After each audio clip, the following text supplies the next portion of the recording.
Today, Mojang released the second experimental snapshot. There are quite a few tweaks since Caves and Cliffs experimental snapshot number 1. So I'm going to go through them, but first let me show you how to download the snapshot if you haven't downloaded one before. So basically, firstly go to the link that I've linked in the comments and the description.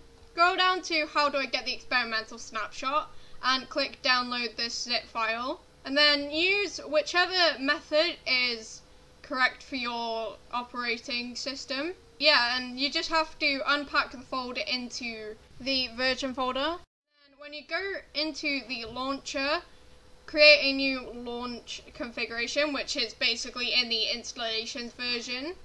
And select pending 1.18_experimental snapshot 2.zip.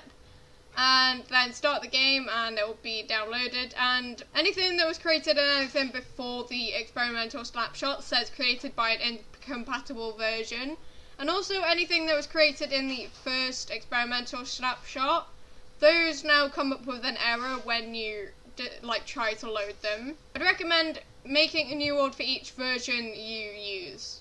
Now let's look at the new changes that are compared to experimental snapshot 1. So, biome placement is a bit smoother and less noisy. The clouds are now raised from 128, which is the Y level, to Y level 192. Some of the peaks do reach 220 or 260. Some of the old biomes for mountains have been renamed.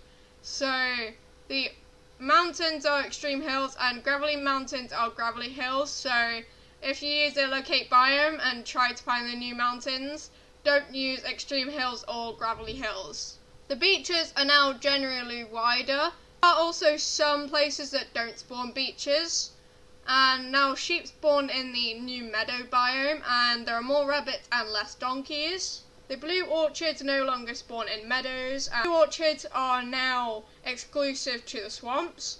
And swamps now actually generate properly, as well as ice spikes and eroded badlands, which were missing from the last snapshot. Underground biomes interfere less with the surface biomes, but they can still leak out of cave entrances. There is now a slightly increased chance of finding large areas with flat terrain.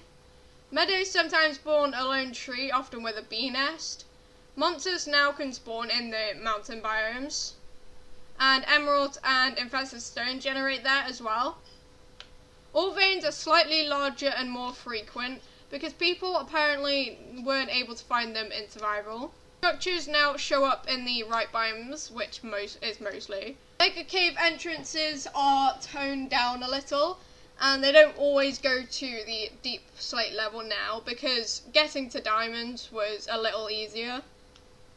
Cheese caves are still smaller. They are still huge sometimes, but they're less likely to intersect the surface.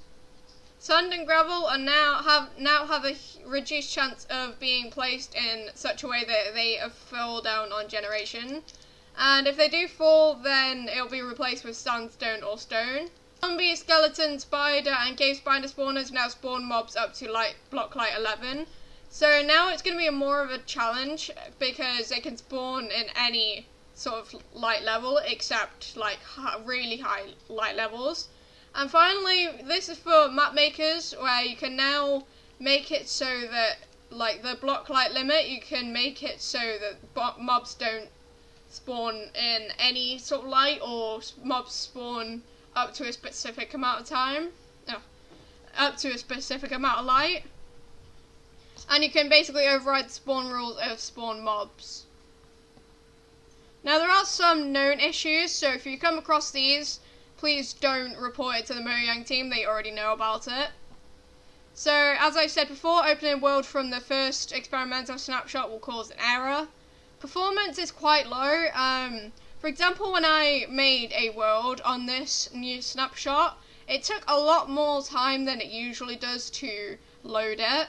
Nether and end terrain is both messed up. Nether terrain basically just spawns lava lakes. The end doesn't generate the usual pillars unless you respawn the dragon. Red sand is harder to obtain because badlands are now mostly generating on plateaus. And finally, aquifers sometimes break coastlines in an ugly way, so Well, those are currently known issues and you don't really need to notify the team. However, if there is any other bugs, then please go to the official website. Yeah, that's basically it, so thanks for watching, I'll see you all later. Bye!